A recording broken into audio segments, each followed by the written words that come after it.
Hello friends, welcome to AACHI'S campus. വളരെ tasty ആയിട്ട് അതുപോലെ തന്നെ പെട്ടെന്ന് റെഡിയാക്കാവുന്ന ഒരു മുളക് കറിയാണ് നമ്മൾ ഇന്നിവിടെ ചെയ്യുന്നത്.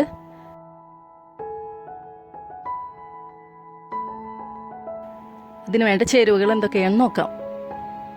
ഞാനിവിടെ ഒരു 1/2 കിലോ മത്തി നന്നായി കഴുകി 2ആയി കട്ട് ചെയ്തെടുത്തിട്ടുണ്ട്. നമ്മുടെ കറി റെഡിയാക്കാൻ വേണ്ടി ഒരു മസാലക്കൂട്ട് തയ്യാറാക്കണം. അതിനായി ഞാനിവിടെ എടുത്തിരിക്കുന്നത് ഒരു 1/4 ടീസ്പൂൺ മഞ്ഞൾപ്പൊടി, 1 ടേബിൾ സ്പൂൺ നല്ല എരിവുള്ള മുളക് പൊടി, 2 ടീസ്പൂൺ കാശ്മീരി ചില്ലി പൗഡർ, ഒരു കഷ്ണം ഇഞ്ചി ചെറുതായി കട്ട് ചെയ്തത്, 5 അല്ലി വെളുത്തുള്ളി. ഇവയെല്ലാം കൂടി നമുക്ക് നന്നായി ഒന്ന് അരച്ചെടുക്കാം. ഒരല്പം വെള്ളം ചേർത്ത് ഞാനിതൊന്ന് നന്നായി അരച്ചെടുത്തിട്ടുണ്ട്. ഇനി നമ്മുടെ കറിയിലേക്ക് 2 കഷ്ണം കുടംപുളി വേണം. അപ്പം ഞാനിത് നന്നായി വാഷ് ചെയ്ത ശേഷം ഒരു 5 മിനിറ്റ് അടുപ്പിൽ വെച്ച് നല്ലപോലെ തിളപ്പിച്ചെടുത്തിട്ടുണ്ട്. നമ്മളുടെ ഓരോരുത്തരുടെയും കയ്യിലുള്ള കുടംപുളിയുടെ പുളിക്കനുസരിച്ച് അളവിൽ വ്യത്യാസം വരുത്താം. ഇനി നമുക്ക് പെട്ടെന്ന് തന്നെ നമ്മുടെ കറി റെഡിയാക്കി എടുക്കാം. അപ്പം അതിനായി ഞാനിവിടെ ഒരു മൺചട്ടിയാണ് എടുത്തിരിക്കുന്നത്. ചൂടായ മൺചട്ടിയിലേക്ക് ആവശ്യമായ വെളിച്ചെണ്ണ ഒഴിച്ചു കൊടുക്കാം. നമ്മുടെ കറി വെളിച്ചെണ്ണയിൽ തന്നെ റെഡിയാക്കാൻ ശ്രദ്ധിക്കണം. ഏത് ഓയിൽ യൂസ് ചെയ്താലും നമ്മൾ വെളിച്ചെണ്ണയിൽ റെഡിയാക്കുന്ന ടേസ്റ്റ് നമ്മളുടെ ഈ കറിക്ക് കിട്ടില്ല. വെളിച്ചെണ്ണ ഇപ്പോൾ ചൂടായിട്ടുണ്ട്. നമുക്കിതിലേക്ക് ഒരു 1/4 ടീസ്പൂൺ ഉലുവ ആഡ് ചെയ്ത് കൊടുക്കാം. ഉലുവ ഇപ്പോൾ ഒന്ന് മൂത്ത് വന്നിട്ടുണ്ട്. നമുക്കിനി ഇതിലേക്ക് ഒരു ചെറിയ സവാള വളരെ ചെറുതായി കട്ട് ചെയ്തത് ഇട്ട് കൊടുക്കാം. ഒരുപാട് മൊരിഞ്ഞൊന്നും കിട്ടണ്ട, നമുക്കിതൊന്ന് നല്ല രീതിയിൽ തന്നെ സോഫ്റ്റായി കിട്ടണം. അപ്പം നമുക്കിനി ഇതിലേക്ക് 2 പച്ചമുളക് ചെറുതായി കട്ട് ചെയ്ത് ചേർത്ത് കൊടുക്കാം. ഒരു തണ്ട് കറിവേപ്പില കൂടി ആഡ് ചെയ്യാം.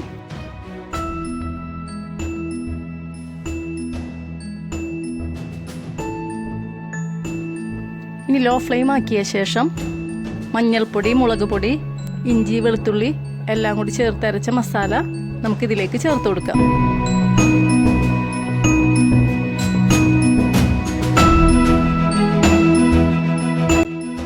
ലോ ഫ്ലെയിമിൽ തന്നെ 1-2 മിനിറ്റ് നമുക്കിതിൻ്റെ റോസ് സ്മെല്ല് മാറുന്നവരെ വഴറ്റി കൊടുക്കാം. ഇപ്പോൾ നമ്മുടെ മസാലയുടെ മിക്സ് നന്നായി വഴണ്ടി കിട്ടിയിട്ടുണ്ട്. ഇനി ഇതിലേക്ക് ഒരു ചെറിയ തക്കാളി അരച്ചത് കൂടി ചേർത്ത് കൊടുക്കാം. നല്ല രീതിയിൽ നമുക്കിതൊന്ന് നന്നായി മിക്സാക്കി കൊടുക്കാം. നിങ്ങൾ ഈ കറി ട്രൈ ചെയ്യുകയാണെങ്കിൽ മസാലപ്പൊടികളും തക്കാളി അരക്കാൻ മറക്കരുത്. നല്ലൊരു ടേസ്റ്റാണ് ഈ കറി നമുക്ക് കൂട്ടാനായിട്ട്.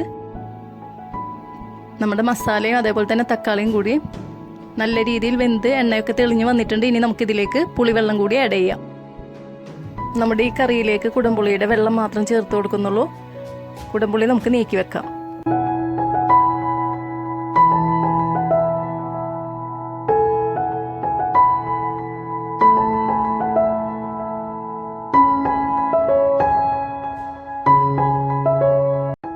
നമ്മുടെ മസാലയും അതുപോലെ തന്നെ പുളിവെള്ളവും എല്ലാം നല്ല രീതിയിൽ മിക്സായി കിട്ടിയിട്ടുണ്ട്. ഇനി ഇതിലേക്ക് ഒരു 1/2 കപ്പ് ചൂടുവെള്ളം ചേർത്ത് കൊടുക്കുകയാണ്. നമ്മുടെ മീൻ വെന്ത് കിട്ടാൻ ആവശ്യമായ വെള്ളം. ഇനി ഇതൊന്ന് നന്നായി തിളച്ച് വരണം. ഇനി ഇതിലേക്ക് ആവശ്യമായ ഉപ്പ് ചേർത്ത് കൊടുക്കാം.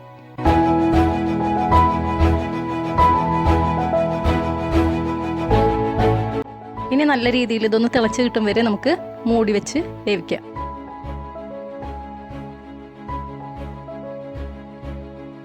ഒരു മീഡിയം ഫ്ലെയിമിലിട്ടാണ് നമ്മൾ കറി റെഡിയാക്കി എടുക്കുന്നത്. നമ്മുടെ കറി ഇപ്പോൾ നല്ലപോലെ തിളച്ച് ഒരല്പം വറ്റി വന്നിട്ടുണ്ട്. ഇനി ഇതിലേക്ക് മീൻ ഇട്ട് കൊടുക്കാം.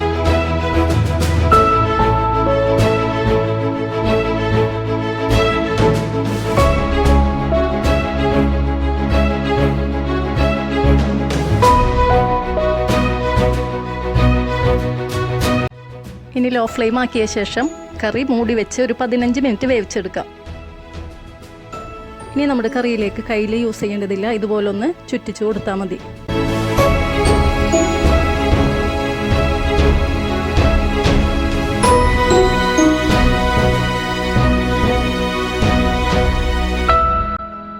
നമ്മുടെ കറി ഇപ്പോൾ ആവശ്യത്തിന് വറ്റി വന്നിട്ടുണ്ട്. ഇനി ഇതിലേക്ക് 2 തണ്ട് കറിവേപ്പില കൂടി ചേർത്ത് കൊടുക്കാം. നല്ലൊരു ഫ്ലേവറിന് വേണ്ടിയാണിത്. ഇനി 1 ടീസ്പൂൺ വെളിച്ചെണ്ണ കൂടി ആഡ് ചെയ്യാം.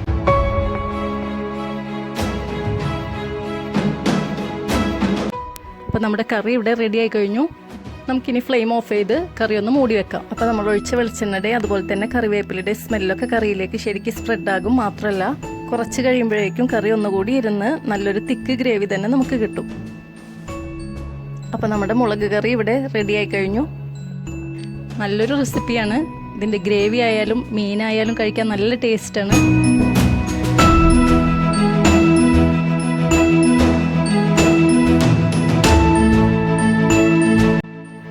അപ്പോൾ എല്ലാവരും ഒന്ന് ട്രൈ ചെയ്ത് നോക്കാം. നമ്മുടെ ചോറിനും ചപ്പാത്തിക്കും പൊറോട്ടയ്ക്കും എല്ലാം നല്ലൊരു കോമ്പിനേഷനാണിത്.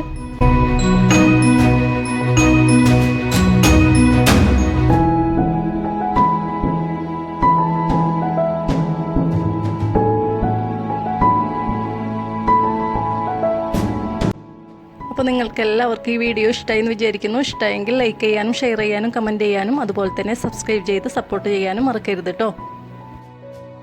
അപ്പോൾ പുതിയൊരു വീഡിയോ ആയി കാണും വരെ ബൈ. Thank you.